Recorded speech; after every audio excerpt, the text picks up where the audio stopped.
올해 2022년을 오직 너 하나님의 사람아 라는 주제로 하나님의 사람으로서 피해야 하는 세상 욕심에 관하여, 그리고 또 하나님의 사람으로서 마땅히 싸워야 하는 믿음의 싸움에 대하여 우리 함께 말씀을 나누었습니다. 이제 9월 특별 새벽 기도회와 한 해를 정리하게 되는 11월과 12월에 걸쳐서 요한계시록을 중심으로 예수 그리스도의 재림에 대해서 함께 말씀을 나누고자 합니다. 그래야 이제 2022년 소주제, 성도 여러분 저쪽에 소주제가 보이시죠? 첫째, 세상 욕심을 피하라. 그리고 둘째, 믿음의 선한 싸움을 싸우라. 그리고 셋째, 주님의 재림을 기다리라. 이 소제목을 모두 우리 2022년에 함께 설교의 주제로 다루게 됩니다. 오늘은 주의 재림을, 주님의 재림을 기다리라 라는 이 세 번째 소주제 제목으로 오늘 함께 봉독한 요한계시록 1장 1절부터 7절 말씀을 함께 살펴보려 하는데요. 저는 오늘 말씀을 철학자인 달라스 윌라드의 두 가지 중요한 질문으로 풀어가고자 합니다. 첫 번째 질문은 정말 실제하는 것이 무엇인가? 그리고 두 번째 질문은 어떻게 사는 것이 잘 사는 것인가? 정말 실제하는 것이 무엇인가? 물질이 실제하는가? 돈이 실제하는가? 쾌락이 실제하는가? 아니면 보이지 않는 어떤 영원한 가치가 실제하는 것인가? 정말 실제하는 것이 무엇인가? 그리고 둘째로, 그렇다면 어떻게 사는 것이 가장 잘 사는 것인가? 이 두 가지 질문으로 오늘 말씀을 이어갑니다. 첫째로, 정말 실제하는 것이 무엇입니까? 오늘 요한계시록은 이렇게 시작합니다. 1장 1절, 예수 그리스도의 계시라. 이는 하나님이 그에게 주사 반드시 속히 일어날 일들을 그 종들에게 보이시려고 그의 천사를 그 종 요한에게 보내어 알게 하신 것이라. 요한계시록 계시, 예수 그리스도의 계시라. 계시는 한문의 뜻 그대로 드러내 보이는 것입니다. 열어 보이는 것입니다. 헬라어의 뜻도 똑같습니다. 아포칼립시스, 숨겨졌던 것이 드러나다라는 뜻입니다. 영어로 정확하게 번역했습니다. Revelation, reveal, 보여주는 것입니다. 마치 커튼을 열듯 드러내 보여주는 것입니다. 정말 실제하는 것을 믿음의 백성에게 보여주는 거죠. 커튼의 예를 성도 여러분 계속 써나가겠습니다. 창문에 커튼이 쳐진 채 캄캄한 방 안에 촛불 하나만 켜놓고 간신히 살고 있습니다. 빛이라곤 촛불 하나밖에 없어서 희미합니다. 얼굴도 잘 보이지 않아 손으로 더듬으며 형체를 확인해야 하는 정도입니다. 촛불이 켜진 그 희미한 방이 세상의 전부인 줄 알고 살아갑니다. 그런데 어느 날 창문을 가리고 있던 커튼이 활짝 열립니다. 아포칼립시스, 레벨레이션, 계시됩니다. 그 열린 창문으로 빛이 쏟아져 들어옵니다. 방 안이 온통 빛천지입니다. 비로소 모든 것이 분명하게 드러납니다. 똑같은 사람, 똑같은 가구, 똑같은 방이었지만 완전히 새롭게 드러납니다. 그뿐 아니라 창문을 통해 바깥 세상을 보니 너무나 광대하고 아름답고 영광스럽습니다. 촛불 켜진 어둡고 컴컴한 밤이 세상의 전부인 줄 알고 살아왔는데 이루 말할 수 없는 영광스러운 세상이 창문 밖에 펼쳐져 있습니다. 성도 여러분, 여기서 실제는 무엇입니까? 창문 너머 드러난 바깥 세상이 실제죠. 그리고 바깥 세상에서 들어오는 빛으로 말미암아 비로소 온전히 보게 된 방 안의 세상이 실제인 것입니다. 요한계시록은 그와 같은 것입니다. 예수 그리스도의 계시라. 실제를 가리고 있던 커튼을 하나님께서 열어주십니다. 사도 요한의 시대에 그저 로마의 황제가 대장 노릇을 하며 믿음의 백성들을 핍박하며 떵떵거리고 사는 것이 세상의 전부인 줄 알았는데 드디어 가려져 있던 커튼이 열리고 참 실제가 드러납니다. 영광스러운 하나님 나라의 빛이 세상으로 쏟아져 들어옵니다. 눈이 부셔서 도저히 볼 수 없는데 천사가 와서 도와줍니다. 1장 1절의 말씀입니다. 예수 그리스도의 계시라. 이는 하나님이 그에게 주사 반드시 속히 일어날 일들을 그 종들에게 보이시려고 그의 천사를 그 종 요한에게 보내어 어떻게 해요? 알게 하신 것이라. 사랑하는 성도 여러분, 여러분은 정말 실제가 무엇인지 알고 계십니까? 보이는 세상이 전부인 것처럼 살고 있지 않으십니까? 세상의 포로로, 물질의 포로로, 돈의 포로로, 욕망의 포로로 그렇게 희미한 촛불 하나만 켜놓고 어두운 방 안에 갇혀 그것이 전부인 것처럼 인생을 살아가고 계시지는 않습니까? 하나님께서는 사도 요한에게 커튼을 열어주시며 이제 실제 하는 것 특별히 세 가지를 보여주고 계시는데, 첫째로 바로 하나님이십니다. 4절 말씀 봅니다. 요한은 아시아에 있는 7 교회에게 편지하노니 이제도 계시고 전에도 계셨고 장차 오실 이 누구입니까? 영원하신 하나님의 실제를 보여주고 있습니다. 우리 하나님은 시간의 제한이나 구속을 받으시는 분이 아닙니다. 어제도 계셨습니다. 지금도 계십니다. 앞으로도 계셔서 우리에게 다가오시는 분, 바로 하나님의 실제이십니다. 희미한 촛불 속에 바라보는 돈이 실제가 아니라, 이 물질의 세계가 실제가 아니라 하나님이 실제라고 증언하십니다. 과거, 현재, 미래로도 하나님을 빠져나갈 수 없습니다. 어떤 타임머신도 하나님에게서 벗어날 수 없습니다. 이제 둘째로 보여주는 실제, 그것은 하나님의 영, 성령입니다. 우리 4절 뒷부분 하반절 제가 읽습니다. 그의 보좌 앞에 있는 7 영, 신약학자들은 7이란 숫자를 상징적으로 봅니다. 성령님이 7 있다는 뜻이 아니라 7은 완전수이니까 완전하신 하나님의 영, 바로 누구입니까? 성령이십니다. 온 세상을 운행하며 성부 하나님의 뜻을 이루시는 성령님, 그 성령님을 증언하고 있습니다. 그리고 마지막으로 예수 그리스도를 강조하여 우리에게 보여주십니다. 5절 말씀, 또 충성된 증인으로 죽은 자들 가운데서 먼저 나시고 땅의 임금들의 머리가 되신 예수 그리스도, 죽었다가 부활하셔서 만왕의 왕이 되신 예수 그리스도를 우리에게 보여주십니다. 그리고 예수 그리스도의 모습을 사실은 요한계시록 1장 12절 이하에서 이제 자세하게 보여주고 계신데, 오늘 본문에서는 예수 그리스도의 이 모습이 아니라 예수 그리스도께서 이루신 사역 2가지를 강조하여 오늘 우리들에게 나타나 보여주십니다. 그 2가지가 5절 하반절에서부터 6절까지 이어지는데, 우리를 사랑하사 그의 피로 우리 죄에서 우리를 해방하시고 그의 아버지 하나님을 위하여 우리를 나라와 제사장으로 삼으신 그에게 영광과 능력이 세세토록 있기를 원하노라. 아멘. 이 9절이죠. 여기서 십자가의 복음을 강조하고 있습니다. 십자가의 보혈로 우리를 죄에서 해방하시고, 그런 우리를 하나님의 나라 친백성으로 삼으시고 예수 그리스도를 닮은 제사장으로 삼으시는 십자가의 복음의 이 놀라운 영광스러운 모습을 예수 그리스도와 함께 강조하며 우리들에게 커튼을 열어 드러내 보여주고 계시는 것입니다. 한마디로 온 우주에 실제하는 것, 그것은 바로 삼위일체 하나님과 바로 이 복음의 영광인 것을 우리에게 알려주고 있습니다.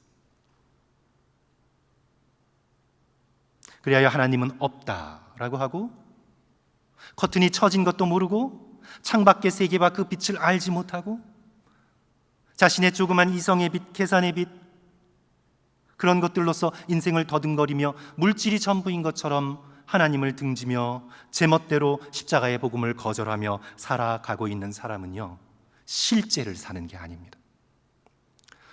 우리는 물질을 붙들고 있는 사람들을 향해 현실적이다 얘기하는데 아니에요. 그것은 현실이 아닙니다. 현실은 요한계시록이 증언하고 있는 바 삼위 하나님과 복음의 영광이 현실이에요. 방 안에 갇혀 어두컴컴한 세상이 전부인 줄 알고 살아가는 사람은 망상 속에서 살아가는 것입니다. 헛꿈을 꾸고 있는 거예요. 시편 73편 20절, 주여 사람이 꿈을 깬 후에는 꿈을 무시함같이 주께서 깨신 후에는 그들의 형상을 멸시하시리이다.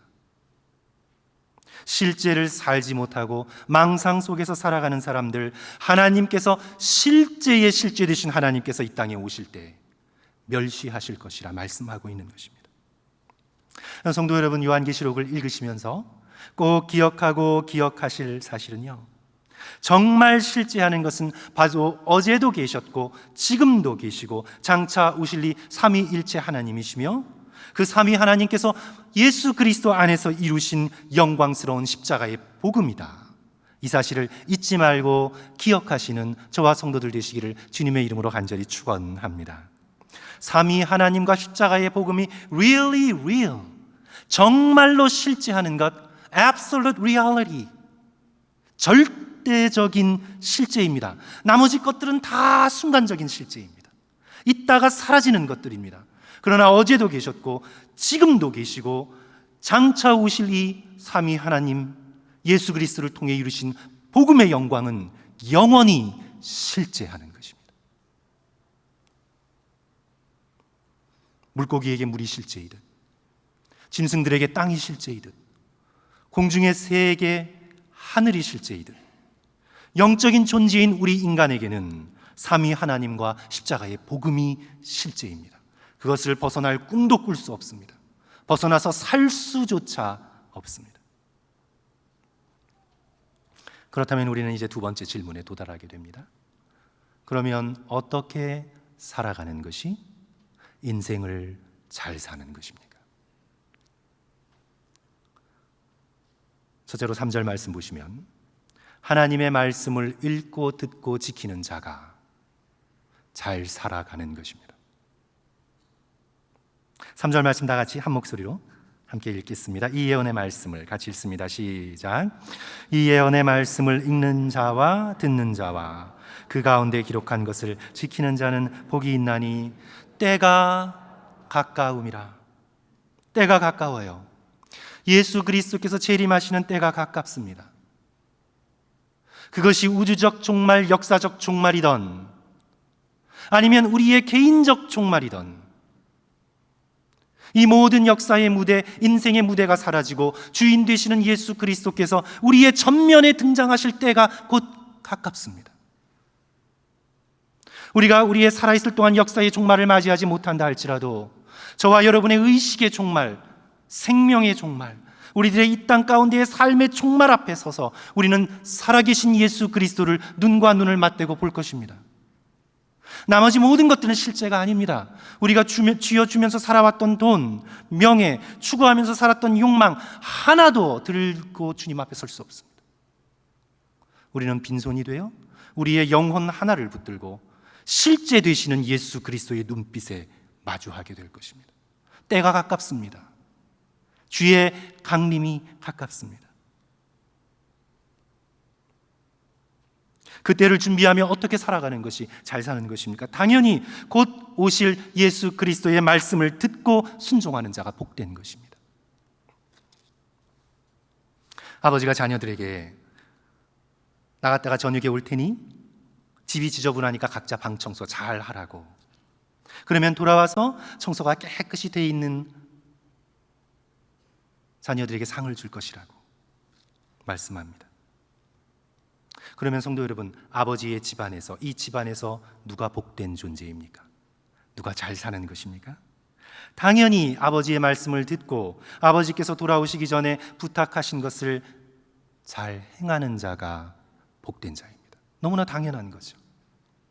성도 여러분, 우리가 이 땅을 어떻게 살아가는 것, 어떻게 인생을 살아야 할 것, 복잡한 것이 아닙니다.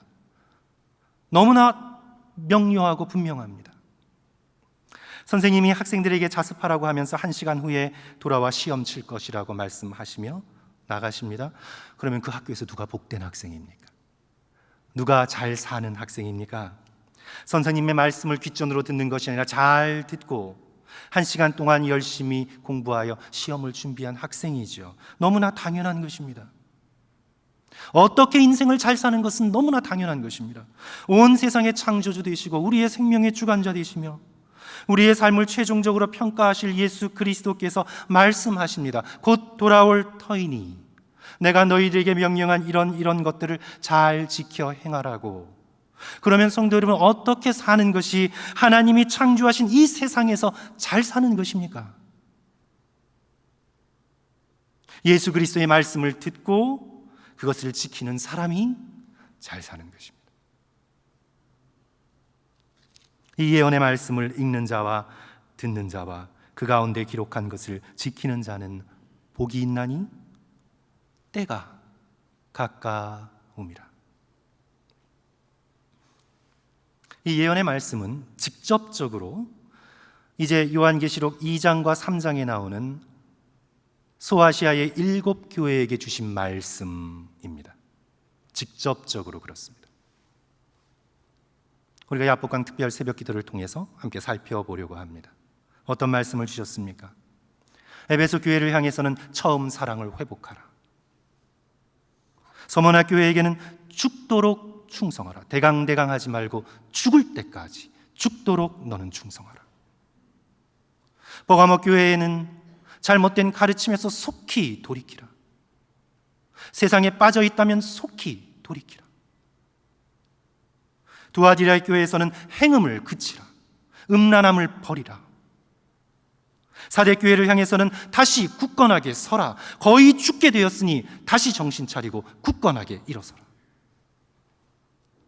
필라델피아 교회를 향해서는 끝까지 싸워 이기라고 말씀하십니다. 라오디게아 교회를 향해서는 내 음성을 듣고 문을 열라고 말씀하십니다. 주께서 7 교회에게, 오늘 우리에게 말씀하시는 이 말씀을 듣고 순종하는 자는 복이 있는 자이고 잘 살아가는 자입니다.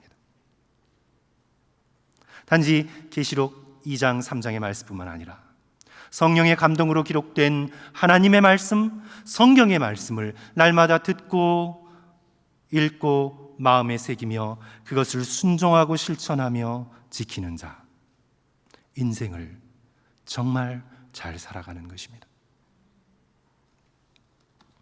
둘째로 오는 말씀은 당연히 예수 그리스도의 재림을 준비하며 기다리는 사람이 인생을 잘 살아가는 겁니다. 아버지가 오시기를 기다리며 방을 청소하는 아이, 선생님이 다시 오시기를 기다리며 열심히 맡겨진 일을 공부를 하는 학생, 예수 그리스도께서 오시기를 기다리며 맡겨주신 일에 충성하며 기대감을 가지고 주님을 기다리며 준비하는 자, 인생을 잘 살아가는 것입니다. 우리 7절 성도 여러분 다 같이 한 목소리로 읽습니다. 볼지어다, 우리 다 같이 한 목소리로 읽겠습니다. 시작. 볼지어다 눈이 그를 보겠고 그를 찌른 자들도 볼 것이요 땅에 있는 모든 족속이 그로 말미암아 애곡하리니 그러하리라. 아멘. 아멘. 예수 그리스도의 재림을 피할 사람은 인류 역사상 단 한 사람도 없습니다. 삼위 하나님과 복음이 이 세상의 실제인데 어디로 피할 수가 있겠습니까? 패닉룸? 또는 안전한 곳? 핵폭탄이 떨어져도 아무것도 미치지 못할 곳? 그곳에 피하면 예수 그리스도를 피할 수가 있겠습니까? 빛으로 오시는 예수 그리스도께서는 이 세상의 어떤 것들도 다 뚫고 들어오는 완벽한 빛이 되십니다. 하나님이 창조하신 세상에 재림하시는 예수 그리스도를 피할 인간은 하나도 없습니다. 가장 피하고 싶은 사람이 그를 찌른 자일 것입니다. 옆구리를 찌른 자일 것입니다.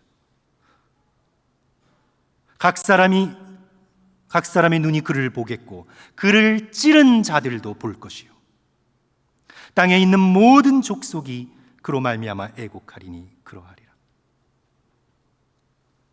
각 사람의 눈이 볼 것입니다. 저와 여러분의 이 눈이 예수 그리스도를, 재림하시는 그리스도를 볼 것입니다. 뭉뚱그려 집단적으로 모호하게 보는 것이 아니라 한 사람 한 사람이 10,000배는 더 명확한 의식을 가지고 예수 그리스도를 보게 될 것입니다.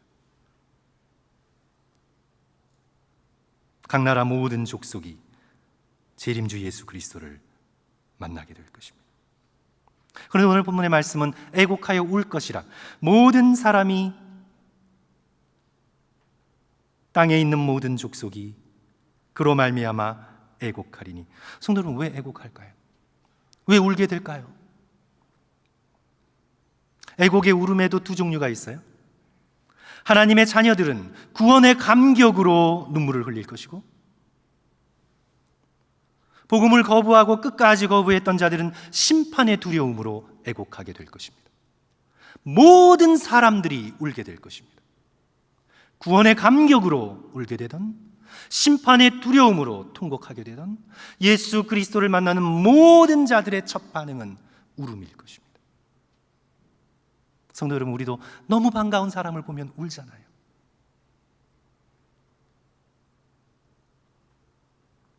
오늘 우리가 함께 요한계시록의 말씀을 쭉 이해하면서 하나님의 거룩한 속성 하나를 꼭 기억하셔야 되는데, 하나님의 여러 가지 속성들이 있죠. 그러나 하나님의 거룩한 속성 가운데 우리가 주목해야 하는 것은 하나님의 다가오심의 속성입니다. 우리 하나님은 다가오십니다.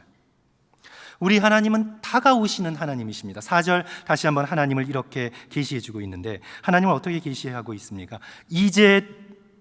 이제도 계시고, 지금도, 전에도 계셨고, 그리고 어떻게 해요? 장차 오실 이 who is and who was and who is to come. 지금도 계시고 전에도 계셨고 미래에도 그저 계시기만 할 뿐이 아니라 어떤 분이세요? 다가오시는 하나님, who is to come. 다가오시는 하나님. 우리 하나님은 다가오시는 하나님이십니다. 저 멀리 우주에서 우리 이 땅과 상관없이 그저 그냥 존재만 하시는 그런 하나님이 아니세요. 그렇게 수동적이고 정태적이고 그렇게 그냥 존재만 하시는 그런 하나님이 아니세요. 멀리 떨어져 그저 영원히 존재하는 분만은 아니세요. 우리 하나님께서는 who is to come, 다가오시는 하나님, 인간을 향해 다가오시는 하나님, 저와 여러분이 아무리 피해도 끝까지 다가오셔서 우리의 눈을 마주치시는 하나님, 우리 하나님의 거룩한 속성은요, 다가오시는 하나님이십니다.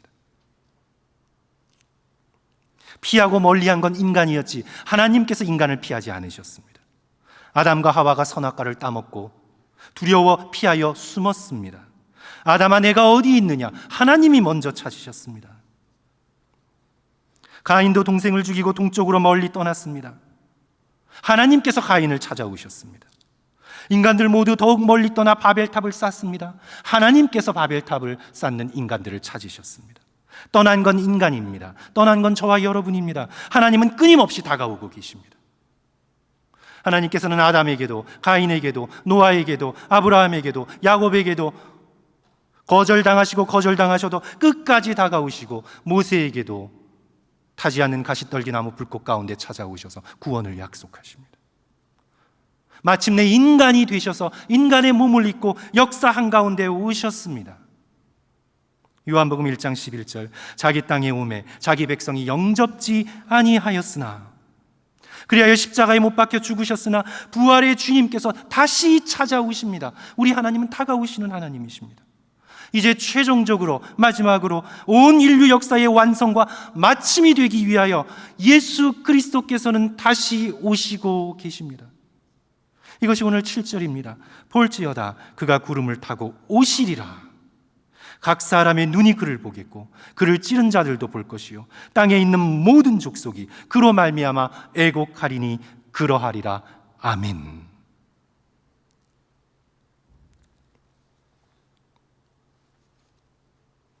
저는 어떻게 저와 성도들이 실제 중에 실제이신 예수 그리스도의 재림에 좀 더 깨어 있을 수 있을까 준비하고 고민하다가 한 가지 영적 훈련을 생각해냈습니다.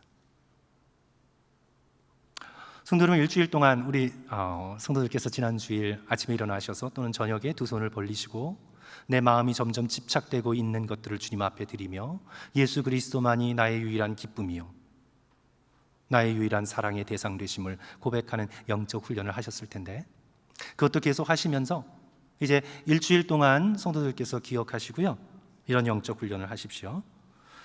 매일 아침 혹은 저녁 잠자기 전에 중요한 포인트가 이겁니다. 무릎을 꿇고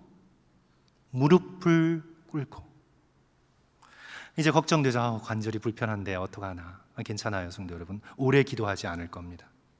두툼한 방석을 깔아놓고 잠깐이라도 무릎을 꿇고 예수 그리스도의 오심을 묵상하며 진실된 마음으로 이렇게 짧게 기도합니다. 성경의 마지막 기도입니다. 아멘. 주 예수여 오시옵소서. 마라나타의 기도입니다. 요한계시록 22장 20절의 기도죠. C.S. 루이스의 에세이 제목처럼 오늘 밤이 세상의 마지막 밤이라고 생각하십시오. 그리고 무릎을 꿇고 아멘. 주 예수여 오시옵소서. 기도하는 훈련을 하십시오. 온 마음을 다하여 이 기도의 훈련을 하실 때 여러분들의 마음을 붙들고 있던 세상의 집착으로부터 멀어지게 될 것입니다. 예수 그리스도를 만나는 준비를 하게 될 것입니다. 어느 날 갑자기 나의 죽음을 통해 이 세상의 종말을 통해 내 눈앞에 전면적으로 예수 그리스도께서 다가오실 때 준비된 자로 주님 앞에 머물게 될 것입니다. 여기서 성도 여러분, 포인트가 무릎을 꿇는 거예요. 제가 생각할 때 또 여러분들이 지적을 하시죠. 오늘날 미국의 문화, 이 서구 문화는요 굉장히 친한 척하는 문화입니다. 사실 아버지는 아버지셔야 되는데 아버지를 친구 같은 아버지, 그러니까 아버지의 권위, 아버지의 아버지 되심보다 친구 같은 아버지, 뭐든지 이렇게 친하려고 하는 거예요. 그러니까 선생님도 선생님의 권위가 있잖아요. 그런데 선생님도 친구 같기를 원하는 거예요. 이렇게 괜히 친하려고 하는 문화. 그래서 하나님과도 친하려고 하는, 물론 친하려고 하는 것이 좋죠. 그런데 이런 서구 문화가 오늘 우리에게 잘못된 선입관을 갖게 하는데, 마치 하나님이 만만한 동료인 것처럼, 마치 하나님이 언제나 내 기분을 맞춰주고 또 나를 도와줘야 하는 도움이나 테라피스트인 것처럼 그렇게 하나님께 다가가는 잘못을 범하게 만들기 쉽습니다. 오늘 서구 문화는 우리의 신앙 선배들이 가지고 지켜왔던 경건한 두려움을 잃어버렸습니다. 마치 재림하신 예수 그리스도를 다리를 꼬고 맞이할 수 있는 것처럼 영광스러운 재림하시는 한 점 흠 없으신 거룩하신 예수 그리스도 앞에 목을 꼿꼿이 들고 맞이할 수 있는 것처럼 우리는 그렇게 예수 그리스도를 대합니다. 그러나 계시록을 쭉 읽어보십시오, 성도 여러분. 이제 사도 요한이 1장 12절 이하 금촛대 사이를 다니시는 인자의 모습, 재림주의 모습을 보고는 사도 요한은 무릎에 힘을 유지할 수가 없었습니다. 엎드려집니다. 사도 요한이 누구입니까? 예수 그리스도의 3년간의 공생애 동안 가장 가까이서 예수 그리스도를 쫓았던 그의 사랑하는 제자가 아닙니까? 다른 어떤 제자들보다도 가장 가까이서 친구처럼 예수 그리스도와 깊은 교제를 나눴던 사도 요한조차 재림하시는 영광스러운 예수 그리스도의 모습 앞에 엎드려져 죽은 자처럼 되었습니다. 그 위엄과 그 영광과 그 거룩하심 앞에 무릎을 꿇을 수밖에 없었습니다. 제정신을 차릴 수가 없었습니다. 계시록 4장을 읽어보십시오. 계시록 4장은 우리에게 커튼을 열어젖히고 다시 어린 양의 보좌를 우리에게 보여주고 있는데, 그 앞에 있는 24장로들이 어떤 모습을 하고 있습니까? 12 구약의 이스라엘의 지파, 신약의 12사도, 구약과 신약의 백성들, 구원받은 모든 백성들이 어린 양의 보좌 앞에 모여서 어떤 모습을 하고 있습니까? 다리를 꼬고 있습니까? 고개를 뻣뻣이 치켜들고 있습니까? 어떤 모습을 하고 있습니까? 4장 24장로들이 보좌에 앉으신 이 앞에 엎드려 세세토록 살아계시는 이에 경배하고,